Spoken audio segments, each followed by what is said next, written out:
We have a special Messick's video here for you today. This company was founded back in 1952 by my grandfather, and as years have gone by, there are stories and cultural and foundational principles in this business that you can sense here today, but are really rooted almost back in that time period. Things about the way that we treat people and the customer service that we give. You're going to hear from 5 people here in this video that have nearly 5 decades of experience here in this company. My dad, Ken Messick, my uncle Bob Messick, Fred Hobleib, who has been a service technician here for over 50 years, Doug Brenneman, who's been a service manager in the service leadership department here for over 50 years, and our general manager, Jay Gaynor, who will be rolling up upon his 50th year here very, very shortly. These guys have a lot of business history together, a lot of stories to share about the way that this company has been led and managed, and you can see the nuggets of culture that exist in this company here today based upon where these guys have been before and where they have led us. Beyond these 5 people, you see the wall here behind me. These are the people that we celebrate here in the company that have had over 25 years here with us, and we had a picture or 2 up here every year.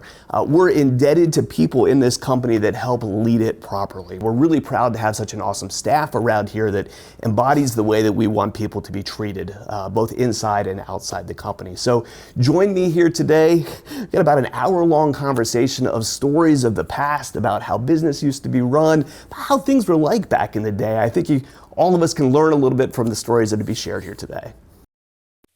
My name is Bob Messick. I've been in the business all my life. I grew up in the business. My dad started in 1952. And as a kid growing up, I remember we'd go to work on Saturday mornings because I had to go to school during the day. And summer times I helped on the farm. But I spent a lot of time at the shop. And my first job, I always remember, is I had to clean the toilets every Saturday morning. I swept all the floors, and then I'd get a reward. He'd say, now fill the Coke machine up. And that was the day when the Coke bottles, you put a nickel in the machine and you open the glass door and you pull the bottle out. And after I had the Coke machine filled up, he'd give me a nickel and I'd put it back in. And that was a thrill for me to push the crank and pull the bottle out and get a Coke. So I go back a long time. And from there, I went into, anything that he had for me to do. I was just a young kid still in school. So I helped with mostly cleaning stuff and washing equipment up and used equipment. And I started helping to fix things and help to set up things. And as I got older, I got my driver's license and then I started delivering equipment, and I delivered a lot of equipment to Virginia down to our Uncle Albert's farm and in Winchester. And I got to know a lot of customers there, and we were making a lot of trips to Virginia. So that's some of the things early on that I remember quite well. And let Ken speak. Okay, I'm Ken. I'm Bob's brother. I'm a younger brother. And yes, the world was quite different back in the 1950s. I was born in 51, so my memories of the 50s aren't that vivid, but I do remember, that things were, Dad was selling air conditioners and freezers, and one time we sold International Harvester trucks, and I was remembering the other day that we used to have to switch tires on a truck, take a truck and put snow tires on it or something like that. And those tires were sitting back in the rack, and I would take those tires and I put them on my car. And so, stuff like that. You just didn't go out and order new tires or whatever. Whenever you needed a tire, you scrambled around and found the tire and made the best use of it. So, jobs, I remember, mowing a lot of grass. I remember mowing around equipment in the backyard. One memorable thing that comes to my mind is during Hurricane Agnes. We probably had about 4 feet of water down in our basement where our baler twine was. And the baler twine swelled up that bad that it pushed the floor up on the second floor. And I remember going there, and we actually had to take digging irons to pry the bales of twine out from underneath the floor to get the floor to come back down. So that's a memory that goes back to 72, I think, is when we had Agnes. Anyway, that's some of my memories right now. Jay? Hi, I'm Jay Gaynor. Started for Messick's June of 1977 as a service technician and did quite a bit of time on the road as a service mechanic. And then I was hired, of course, by their father, Merle. And then he came and asked whether I'd want to go up and be parts manager. And I turned him down. I loved being on the road, had no desire of that at all. And he came back again the second time and about a month later. And then I turned him down again. And then another 6 weeks later, he came back. This is supposed to be a promotion, Jay. So I went up and was parts manager and enjoyed that thoroughly. And then in about 12 years, we had grown. And Bob and Ken at that point then asked me to be general manager. And so I've been here in general manager ever since. It's been a great company, great morals, great ethics, try to treat our customers like we would want to be treated. That was instilled by Merle and instilled by Bob and Ken. And I think still being instilled by now the third generation of the 5 cousins that own. Fred. What was your first service vehicle? Travel, probably. I was a Cadillac. No, I think I had to overhaul the Cadillac first. Okay. I remember lifting toolboxes in and out of vehicles. Yeah. And travel. I mean, it wasn't something you did. You didn't have a service truck that had all your tools on. No. You had a toolbox and you take it off your rollaway and put it into the vehicle that you were going to go out in. And sometimes it was whatever we had sitting around there used to go out in. That's right. Fred, why don't you introduce yourself and when you started, and then talk a little about that. I'm Fred Hobwibe. I started in 1973. I've been here 51 years so far. Yeah. My first job, I think, was cleaning up Herbster's truck when he bought that International Red pickup, remember? Oh, yeah. Okay. I think that was my first job, I mean. Getting it ready for him. Yeah. Okay. But yeah, I mean, did a lot of things over the years. Back then, we worked on lawnmowers and tractors and all kinds of stuff. It was a different era. You kind of did what needed to be done. No. Right. If you were a mechanic and we needed somebody to haul a tractor, we just come and say, "Hey, you Fred, did everything." Yep. Yeah, we did everything. We just if it was a Saturday, and some customer wanted to try a tractor out. I remember hauling a tractor down Lower York County, for a guy to try a tractor on a Saturday afternoon, and you just did what you had to do. Yeah, I remember going out and service I remember going to Harlem Hoover's, but there's a church over there in his room, I think it was a 544. I forget what was wrong with it. Yeah, you had a 544 hydro. So I had to come back, get the roll back, go down, pick it up. Might have needed a clutch or something. I don't even remember. Okay. Took it in, fixed it, and then brought it back. Okay. Did the whole thing. Yep. Truck driving and all. Yep. Doug. I'm Doug Brenneman. I started July 1st of 1975. Been here 49 years. Started out as a mechanic. Was mechanic until November of 86. And then I was service manager for 25 years. And now I'm in technical support for 8 years. So I started as a technician. First job, to back up, Mert took me in for an interview in at Breyer's Brake Shop. I think it was roasted chicken then, and had a little talk and said he'll pay me $2.50 an hour. Why did you get away so easy and get a meal out? Wow. It was in the morning. It was 9 o'clock in the morning. He drank coffee, and I nursed the Coke the whole time. I never drank a Coke that early in the morning, but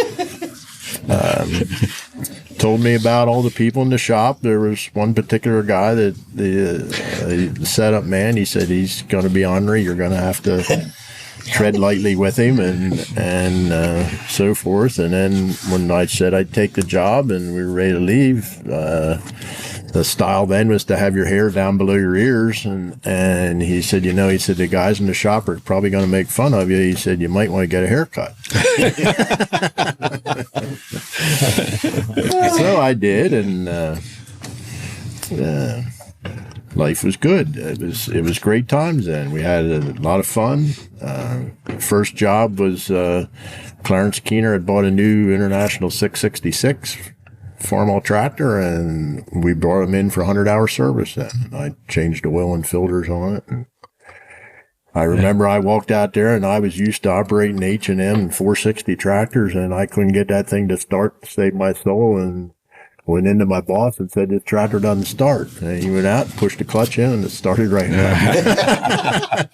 Had a safety switch on the clutch. Yeah. Well, we saw. Go ahead, Doug. We did everything back then. I mean, Fred was the same as I. We started out. We didn't know anything. We were just fresh out of high school and didn't have any training. And Mert took us under his wing and trained us. There was quite a few. I think Jay would say the same thing. Yep. Jeff Easton and several of us that. We didn't know nothing. We screwed up and made mistakes. It cost the company money, but you felt bad, and life went on. And I never remember of anybody getting upset over it or reprimanding you. You felt bad it happened, but we corrected it and go on. And I always tried that as a service manager, not to blame anybody, just accept the fact that we're human. We made a mistake, and let's correct it and go on. Learn from it. Yeah. But we did everything then. We overhauled engines. We overhauled water pumps, alternators, starters, injection pumps, injectors. Parts men would make hydraulic hoses. They'd cut them off with a hacksaw, and we had a hand crimper that was like a jack that you pumped to crimp the ends on, and manure spreader, new manure spreaders always got old truck tires, and Herbie used to get frustrated. He'd have to mount these tires up, and you'd get it all mounted up, and then there'd be a break in the side that you didn't see, and then he'd have to take it back off. And life was good. Everybody, it wasn't as demanding a pace as it is now. If you couldn't get to a guy today, tomorrow's fine. A lot of great memories. We worked in the old shop, Fred and I and Jay, some. There was 2 doors in it, 2 overhead doors, wooden floor. Over winter, the one door was toward the north, and they'd seal it off to conserve heat. So you only had one door to work with, and we all got along and worked with each other. And I remember back where we had a welder and a torch back there in one corner. Sometimes the floor would be on fire. Do you remember that? That's one of the places they burned. Oil-soaked wooden floor. Wooden floor and a torch and welding on top of it. Yep. And sometimes there too. We had had a little paint tarps booth down that one corner we painted in. Yeah. Yeah, it's wonder the place didn't burn down, that's for sure. I had quite a few experiences back in that day with Harold, and I'd go back and I'd ask him, I said, I sold this baler. I said, I need to get it set up. And he was a difficult person, had his own mind made up, and he would just sit down on me. He'd just sit there, and he'd sit there for a half hour, maybe an hour, and then finally he would go and get it and set it up. And him and I went to Virginia a lot together in the truck, and so I got to know him quite well.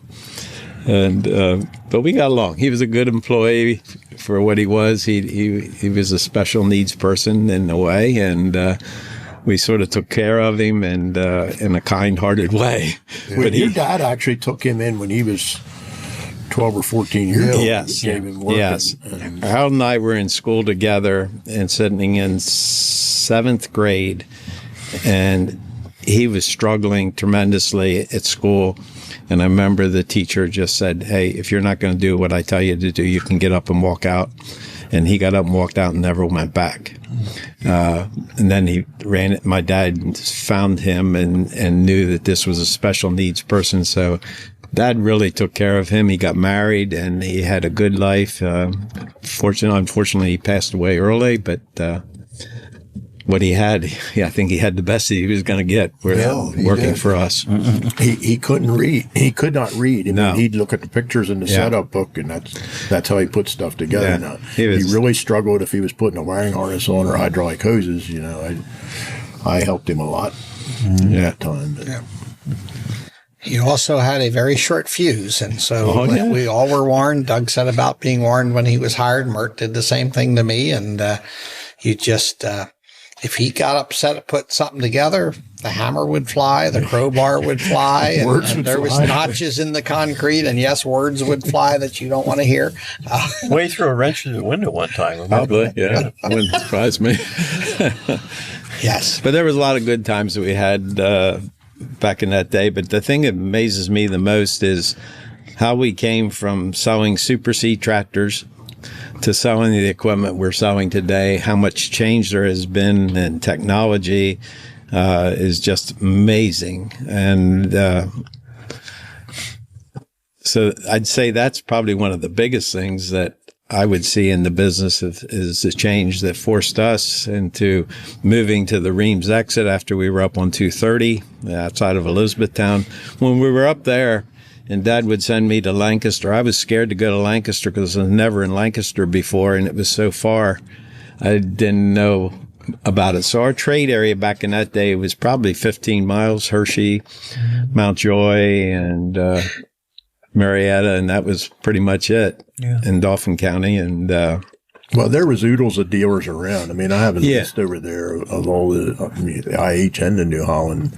Yeah. But even in '75, when I started, we didn't go above Harrisburg. We didn't go across the river. We didn't go south of 30, and we didn't go east of 501. Yeah. It was just that block. So things have really changed because them farms that were there, I don't think any of them are there anymore at all. The small family farm has disappeared. It's and our business has changed too, as far as what we're selling, different types of equipment, bigger equipment, and construction equipment, skid steer loaders is a big part of our business now. And so that's all been good. Speaking of equipment, remember what we use for a forklift. The old H. The old H. With a front end loader. Front end loader. Always missed, but it always started. And Out there dead of winter. And I think it just had a rain spout for a pipe or something on it. It didn't have a hydraulic bucket. It just had a.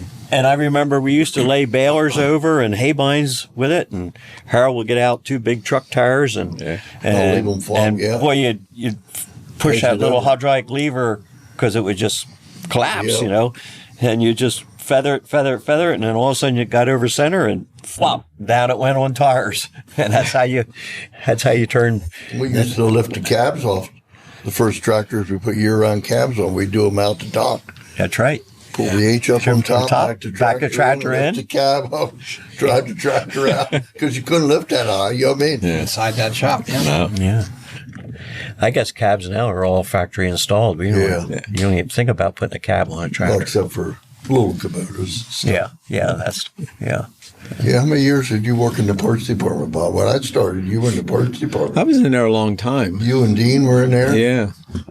I actually went from just a kid, and as I grew up, I started getting into parts. I sold parts for several years.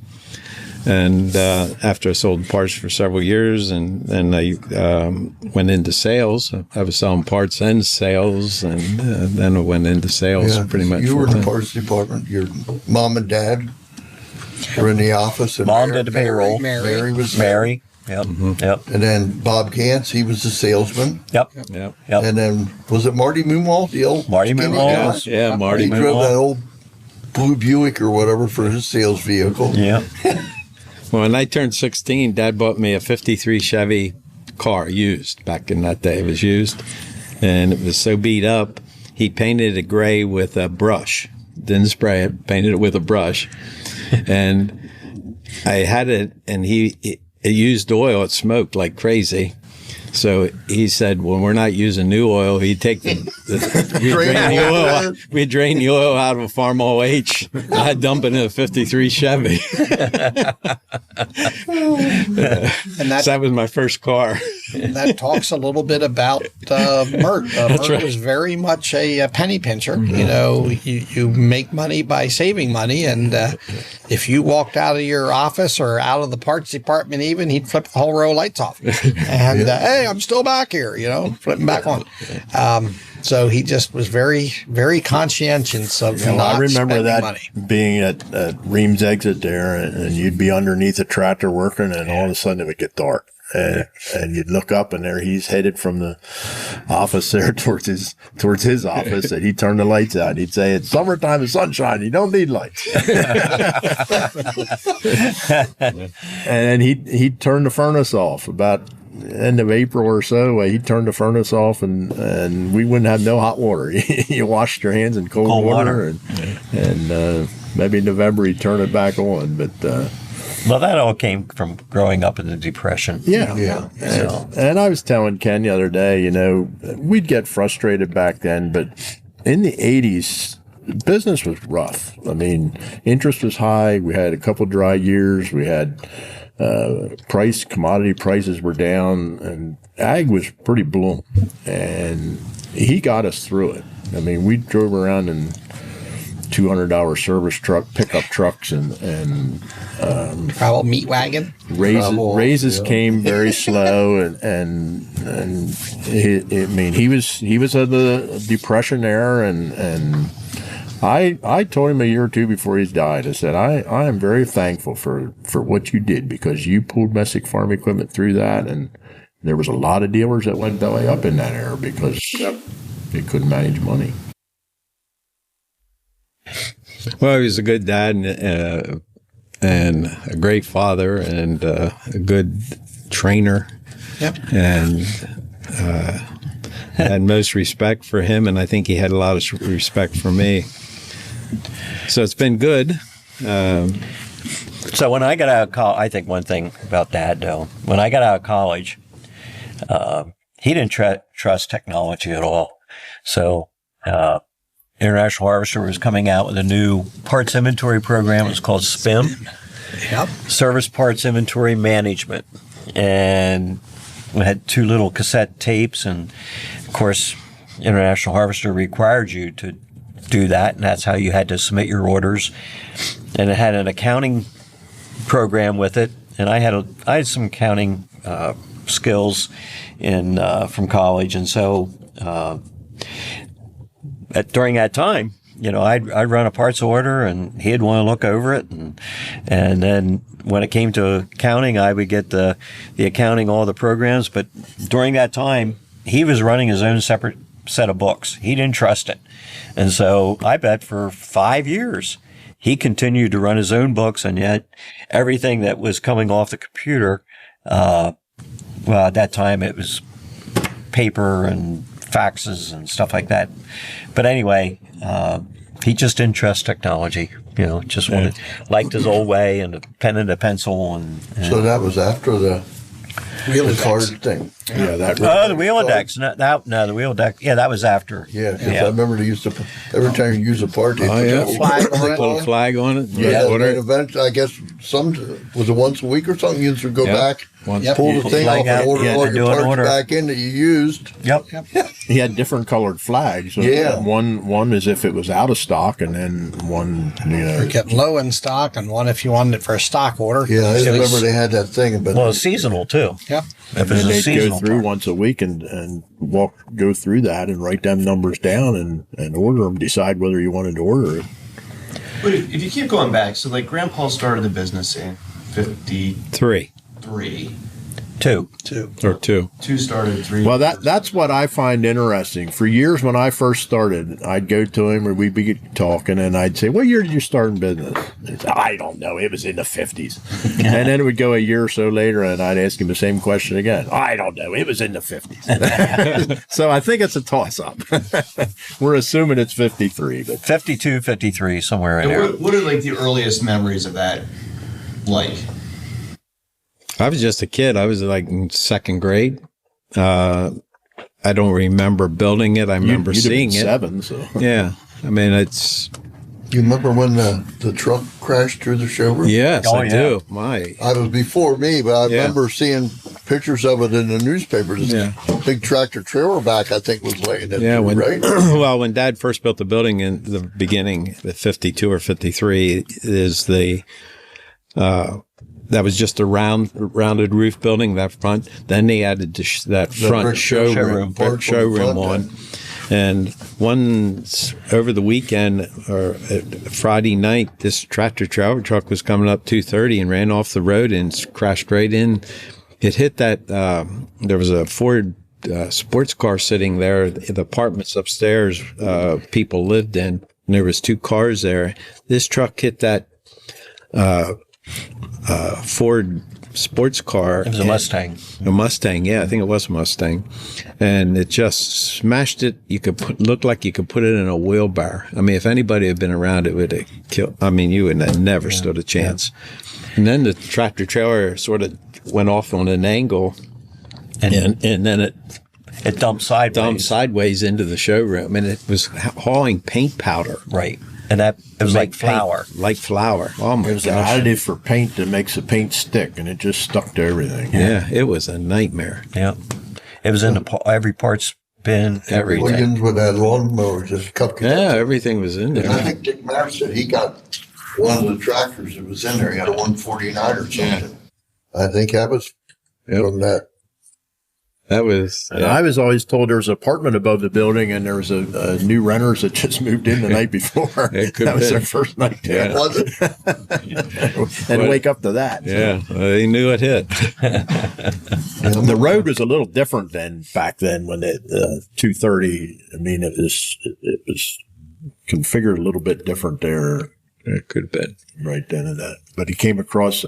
I don't know if he fell asleep. Came across a lot. I think he fell asleep. I know there was a 5-bottom plow there that it wiped the one bottom off of it. Yeah. Yeah.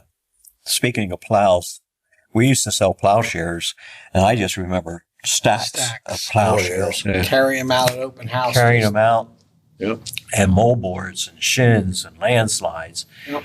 And then I remember bolting up and putting nuts on every bolt so that during open house when we were busy, you could just grab a pack of 4. That meant that fit a 4-bottom plow.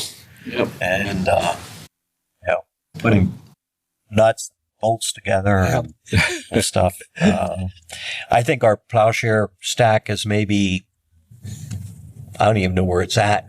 I mean, we might have a few. You could put them all in your trunk of your car. I think so. Wouldn't be overloaded. From years that went to chisel plows too after that. And after that went to 3 and 4 inch went twisted. down, and then we were selling chisel plow things for years. But when International Harvester came out with that automatic reset plows, we sold a lot of plows. Yep. A lot of plows. I remember going into Elizabethtown and close where White Oak Mills is. Yeah, you used to get stuff off the river there. Off the railroad car. We went in there to pull plows out, and the beams, they were all in there, all twisted up and stuff because they were riding and they shifted and whatnot. And they were tangled in there, and we hook a chain to it. I don't know if we had a tractor in there or what. But then we'd hook it, just pull and wiggle around and get them untangled. It was quite a mess to get all those plows out of those train cars. So I loaded up this round bale. I took it down to Hackettstown, New Jersey, and I dealt with those people on the phone, but I really didn't know them. And I was never been to their place. And so I was making the delivery, and I go back this road back through the woods, and I come to this driveway, and I didn't know if this was the driveway. And so I thought, well, I guess. And so I went back this driveway, and I get back here, and here's the barn and the house, and they were milking cows, and so they came out, and it was two boys. They were about my age, maybe even younger a little bit. And they said, am I at the right place? And they said, yes. And so they had long hair and really hippie looking people and tattoos, and just the type of people I was scared, I didn't trust people when then they looked like that. Back in that day, it was totally different. And I get this, we start unloading this baler and we get it off, and come time to pay for it. And he says, his mother was there. Their father had passed away, and the boys were running it. And she said to his mom, "Go in and get the money." So she comes out and she has this money, and I think it was $12,000 or something like that for the baler. And it was in paper bags, and it was all cash. And oh my gosh, not in $100 bills, but in 20s and 10s. And it was windy, and I'm trying to count this cash there in front of them. And so I had cash in this pocket and cash in this pocket, and then I had got a bag and I had more cash in that pocket. And so I finally got the money counted, and it was there, and I think it was right. So I get in my truck, and I'm thinking, man, all these back roads and all this unquestionable people, and I thought, well, they're going to knock me off going down the road here and get their cash back and never know who did it happen. And so that didn't happen, and I get into Hackettstown, New Jersey, and I go into the bank, and I walk up I was scared with all this money. I never had this much money before, and I went into the bank, and I said, "Can you give me a cashier's check?" And the bank was about 5 tellers there, and I go to the one, and she looks at this and says, "I don't know if I can do that or not." So she looks down to the next teller, about 3 places Well, you said down. the bank was full of people, too. And the bank was full of people. She says, "Hey, Mabel, this guy has $5,000 or $12,000 in cash. Can we give him a cashier's check?" And she says, "No, we can't do that." And everybody was looking at me. The whole bank stopped and looked. So now I was scared again. So I go out and I get in my truck, and You said then that the ladies behind you were saying, "Well, can't you give him traveler's checks?" Yeah, that's right. The person standing back of me said, "Give him traveler's checks." And they didn't want to do anything with it. No cash. I think that's when the drug money was really being checked. And so I came home with all the cash, and then I found out I can't even take it to the bank. So my banker, who I knew personally, says, "Just bring it in small amounts." So it took a week till we got the money deposited in the bank, but everything worked out well. Those people turned out to be a real good customer of ours, and it was just one of the experiences I had as a young person growing up in business. It was fun.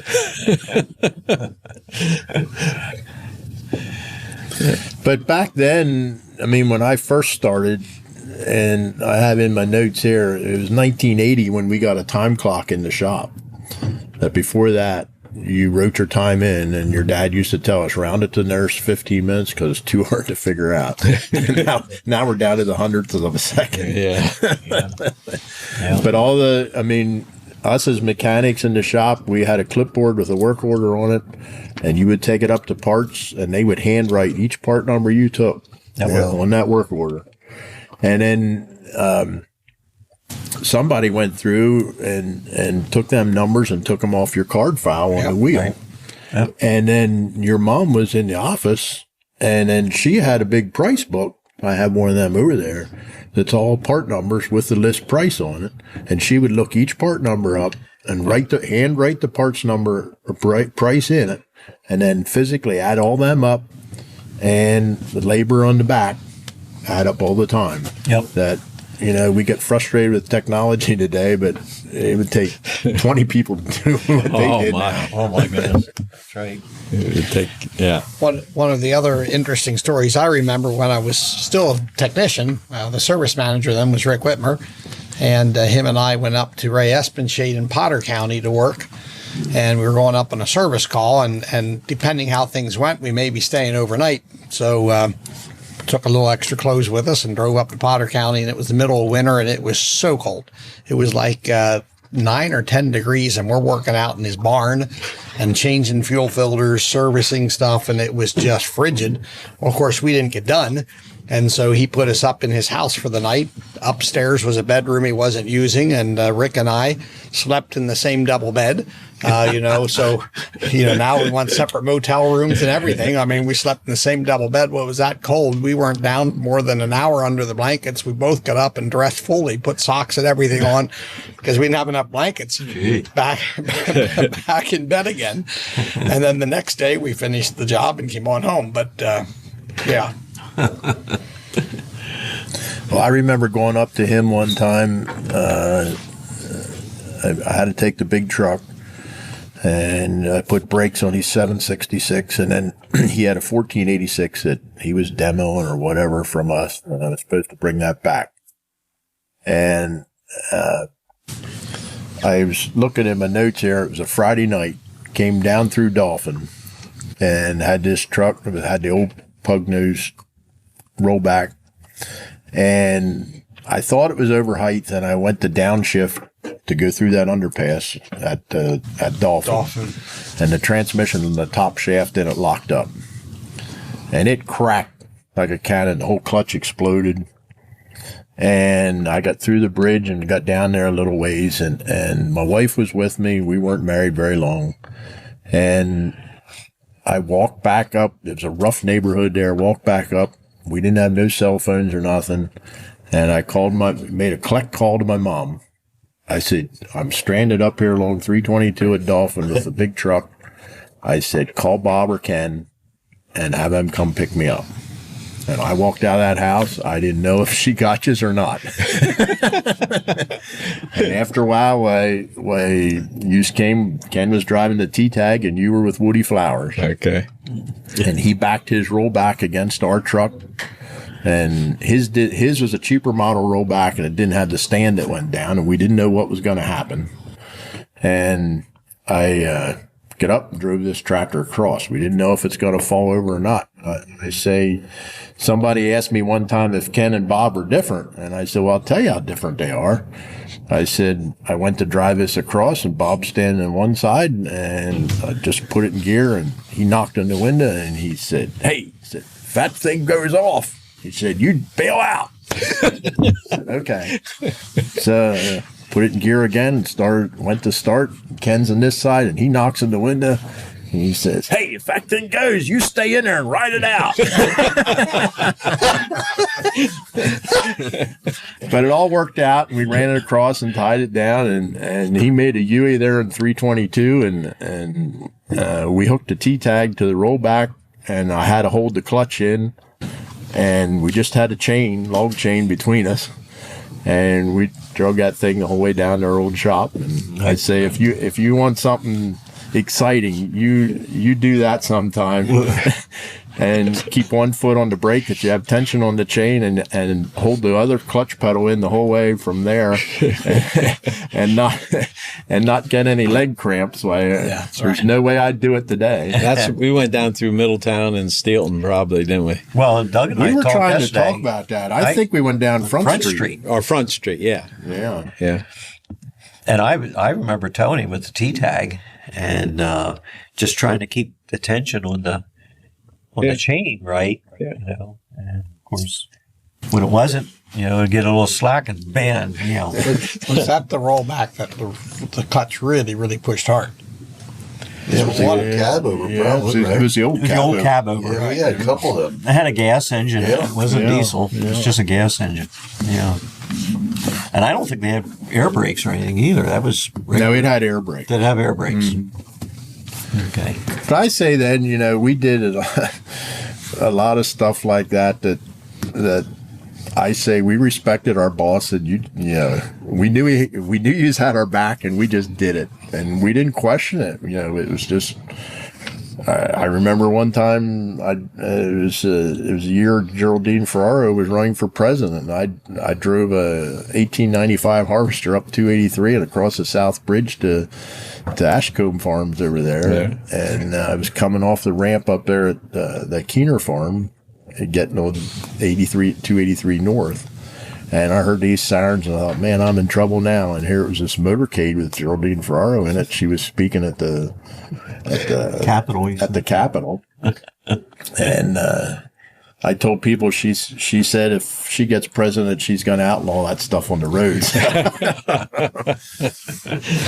Then I think of another time, went across the South Bridge, got in the center lane, and you just drove. And I remember one time we had an 815 combine that you rented to Messick Farms up there, and we were taking it over. Melvin Souter wanted to buy it at Dillsburg, and went up there, and here Jake got a rock caught in the thing and had one of the rasp bars bent, and we're trying to straighten this out till we got going. It was 3:30 up there, so we hit rush hour traffic going across the South Bridge, but that didn't seem to matter. I mean, we just did what we had to do. It seemed back then if Bob got an idea at 12 o'clock we're doing something, it didn't matter. You went and did it. But we also, we did everything. You could be overhaul the motor in a 1066, and tomorrow you're putting a drive shaft in a 149 Cub Cadet, and it was kind of neat because you had the honor then after you did each one was you put it in the truck and hauled it out to the guy. Yeah. And you got to meet the guy and talk to him, and it was, we did everything. We'd go to, I remember different times going to New Holland and picking up a load of grinder mixers. Yep. I remember going down in the rollback to New Jersey at the docks to pick up a load of Case IH oil. Oh, really? And so High-tran on 5-gallon buckets. Some 55-gallon drums on skids, and the rollback was full 28-foot bed or whatever. And the 5-gallon buckets are stacked with just pretty much saran wrap around them, not much at all. And I'm coming back through the Schuylkill Expressway at busy hour time, and I'm looking back, and these buckets are just going like this. Out over the edge, and I knew the saran wrap was going to break. And so just as one broke, I got pulled off to the side, and it was like crazy busy. And I'm back there picking the bucket up, and it just got it back up, but couldn't figure out how I'm going to tie it. And the police stopped behind me and started yelling at me on the bullhorn behind me. You can't be stopped along this road, blah, blah, blah. You're going to get yourself killed. You're going to cause an accident. And he just sat in his car and yelled at me. And so finally he comes up to me and said, what's the problem? I said, I saw my load seemed a little loose. I just didn't trust going further. I'm trying to tie it down. Well, I'll stay here. You get it tied down. When you want to go out, you let me know. I'll block traffic. So I didn't know how I was going to get this thing tied down better. We didn't have straps in it. No, you didn't have weren't even thought of. And chains and chain binders. And a few ropes. And so I tried my best, and he's followed me. He got it going, and I got out, and he followed me, and I'm driving really slow because this thing was still the same way. And so after a while, he gets off an exit. I immediately pulled over and then spent some more time tying it down. Oh my gosh. Yeah. But I also remember of driving a 1495 A-Bine, 12-foot head on it, driving it over to Albert Dehoff in York County. And I just thought to myself, I'm just going to go across 30. There's no minimum speed limit posted. That's safest. I can run off the road, have my flashers on. Traffic can see me and get in the passing lane. They don't even need to slow up. And I got from here to the stop sign away from the exit where I was getting off, and a cop pulled me over, and he said, how wide's this? And he got his tape measure out, and I held the one end, and I held it in a little bit. And he said, well, you're not over width. And he said, I said, I'm not being smart, but I said, I just thought this was the safest route to go. And he said, well, safest isn't always the law. And he didn't prosecute me, but he let me go. And I didn't tell him I was driving one back, but he said, if you ever go again, he said, use 462, the old road. So I drove their old stick machine back, and I had a mile of traffic behind me going through Elm and Wrightsville, but I just looked straight ahead. Yeah. You talk about equipment changing over the years and, doing Super M's and H's and all that. And then when Miller came out with their self-propelled sprayer, and we went on that nitro tour and took that around, and then I sold one up to Wending Creek Farms up in the top in the Potter County. And the deal was they're going to give us a check when we get up there. So the truck driver brought the sprayer up. Roy Bassett and I went up in his car, and truck driver left. And the guy said, well, I ain't writing you a check till you go show me you can spray that hill. And I looked up across. I mean, it was a mountain. It was hayfield. And I looked over at Roy. I mean, I'd never sprayed with one. We would took it all around and showed it and how it runs and all that. And Roy just turned around and walked away, threw his hands up and says, hey, that's your baby, Jay. And all I could envision was a company call telling Bob that I rolled a brand new sprayer on the hill. But, it's up there, and the truck driver had already left, and we didn't have a check. So fine. We went up, and I put the booms out, and you could leg widen them, and they went out to 144 inches. You usually only ran them at 120, corn wheel spacing, but I put it out all the way to 144 and started running up the hill. And the guy sat in the buddy seat beside me, and he said, no, we're going to spray this sideways. And, going up the hill wasn't a big deal. Yeah. So, okay, I'm turning really slow, and I mean, you're leaning like mad. Yeah. And I thought, oh my goodness. But anyway, we went spraying out across the hill sideways, just water. He wanted to see this one would work. Wow. Turned around on the hill, came back, and I was just, oh my. Went back down, and he wrote us a check. Wow. I never heard that story. Yeah. Yep. Yeah, a lot of experiences over the years, that's for sure. I had the joyous honors one day. I was service manager, and I would unload the new equipment, some of the self-propelled stuff. And it was in the dead of winter, and 1499 Haybine come in there, and I unloaded them many times before, just creep it back up over the back, and sometimes the rear tail wheel would go down off the edge of the bed, and I'd still be able to yokes it out of it and get it back up on the dock. And this time the thing kept creeping, and the drive wheel went down over, and the thing rolled right over the side, and I stayed in the cab. Of course, it broke the glass out of the cab, and there's a little Vietnamese truck driver about this high standing there, and I crawled up out of the cab, and I said, what's the matter? Didn't you ever see anybody unload any like that before? And he said, you're not dead. You're not dead. Then I had the joyous honors of going in and telling Bob, said, hey, unloaded a 1496 Haybine out here, or 99 Haybine out here. Yeah, he said, that's Gilbert Adams. Get on that right away. I said, no, it's laying on its side.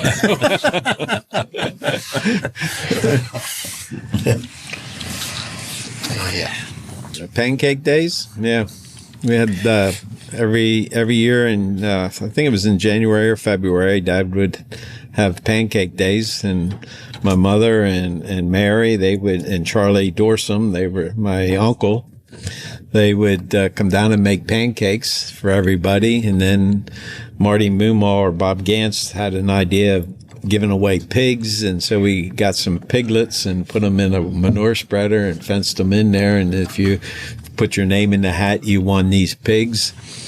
And a pony one time. Yeah, was it a pony? Milhouse picked up a pony and had it in his back seat of his car. Yeah, he talked about that.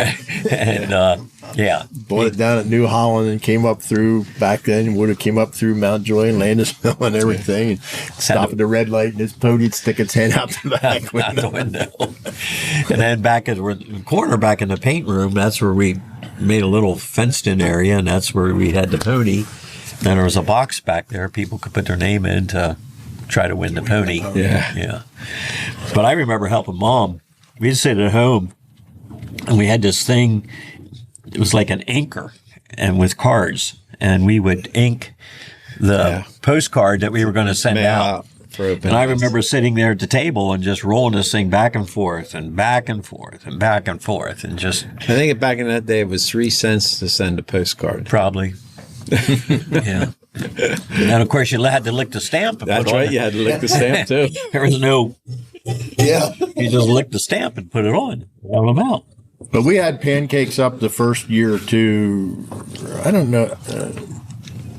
At the old shop on Market Street, But the whole shop would smell for 2 weeks afterward of pancakes and sausage. Yeah. And I remember I used to show films down in the basement, and some people would come at 10 o'clock, and I believe they were there till 6 or 7 at night. Down, and just watch movies and then come up and then I remember being down there, and this one movie I'm sure they saw 2 or 3 times, and they said, would you show that funny film again, and sit down there and people would laugh and laugh and laugh at these Three Stooges or whatever, Laurel and Hardy, whatever those. Well, a lot of them didn't have television in their home, and that was their entertainment. Yeah. I remember when we did them up at the other shop. I don't remember up at the first shop. Oh, the first shop down in the basement. Yeah, the basement was always full of coconuts and crates and all kinds of stuff. Well, we cleaned some stuff out or something, but I remember showing them down in the basement there. Yeah. That was before they got big. And then, of course, when we sold them up at Reams Exit, I mean, we used to take Bob's sheet from his bed, and that was our screen. That was the screen. And I remember there was like frills on the side, some fancy frills. Of course, we'd hang the sheet up there, and we'd show the movie, and my goodness, there must be 300 people show up. Because we'd take everything out of the center and set all those chairs up. Yep. And then people would be sitting around with all the equipment that was on the sides and everything else. Yep. And back then it was open every night till 9 o'clock. Yeah. Saturdays till like 3. I do think you talked about open house, and I do think we're one of the few dealerships that still do open house in a big way. Yeah. And I think it's still appreciated. We get a tremendous crowd through, and I think it says that people like the fellowship and like to see, and I do think people buy from people, and it's just one of the ways that we can open up and invite that. Mm-hmm. Yeah. A lot of people just come to visit and eat. Yeah. And especially the Hilscher boys, huh? Yeah. Yep. And you have to look by the people that come every day to eat 5 hot dogs each day and just say, oh, whatever. Business grew because of Mert and Bob and Ken letting people make decisions. I remember well when I first came up as parts manager, of course, Mert was who was asking me to come up and do that. And I came up as parts manager, and one of the first years, the New Holland rep came in and wanted us to order baler twine. You had to order 350 bales, which was 50 bales on a skid, to get the best pricing. And the amount of balers we sold, we were selling a lot of small square balers. We should be able to sell New Holland twine. And your dad always thought that twine was a whore's market. There's no money to be made in twine, which was pretty much true. But and I thought I could do it. And so Agway had the business. Agway had the business. Yep. Brandt's Farm Supply had the business, and we just didn't sell hardly any twine. And I thought I could do it, and he agreed. If you think so, but I'm going to watch you. And he told me that. And he would go back to the warehouse. Jay, there's still a lot of twine back there. Next month, hey, Jay, there's still quite a bit of twine there. But we sold it all, and you think that was 350 bales, and now I think last year we sold over 50,000 baler twine. Yeah. But it was because, they were willing to let us take the chance. I sold it all. But back then when you took over, you turned the parts department around. We were just a regular little parts department. Yeah.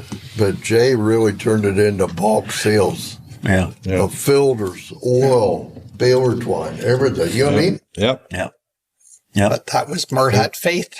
Bob and Ken, you could do it. And I think Dad was always smart, and I was smart enough to hire people that are smarter than I am, and then listen to them. And they're the people that help grow the business. Your employees grow your business for you. Yeah. When you think you're smarter than they are, that's not a true statement, because. Well, probably really what got Jay on the right trail is when we hung him on the chain hoist. Yeah, I remember that well. You tried to get hung up. I don't remember what it was about, but I forget. You were dating I was thinking George's daughter, for some George's reason, we sister. hung him on the chain hoist and put him up, and he couldn't get down. Well, the chain hoist, the chain is that greasy, you can't pull yourself up and hook your belt. When you got his, She was his there, and feet she's- off the ground, I mean, she started- She started crying and she said, let him down. He won't be able to have children.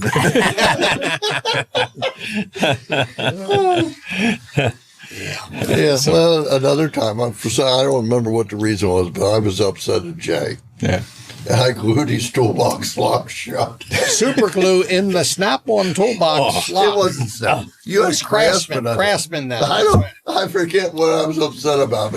He pissed me off about something. I glued his lock.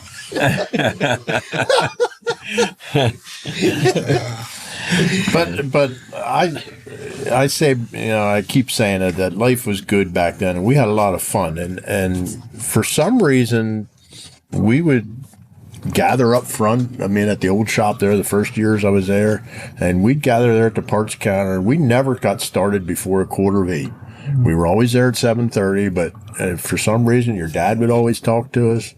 And even afterward, after at 5 o'clock, my mom would get mad at me. She said, well, why don't you come home?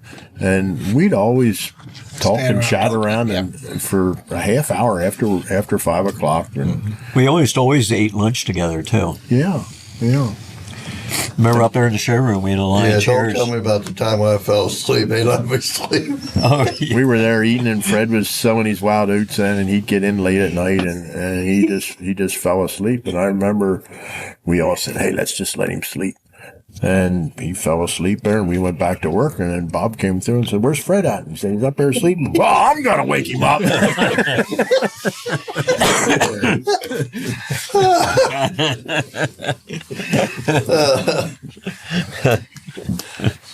Dad's being so frugal. Remember the paper towel story? Yeah, with Herbster. And Dad would get upset because he used too many paper towels, and Herbster says, "I'll take care of that." So he just started. He tear him in a bunch of pieces. He hung it up. Oh, yeah. They were on rolls, and you just pulled off what you needed. And he had a strip about this long that he hung up in the washroom, and it had wrote on his magic marker, "We do not use this much towels to wipe our hands." And we all, each one of us felt guilty because we did it already. And then Harold Herbster said, "You know what?" He said, "That was my towel." He said, "I fixed these butt now." He said, "I tear them in half."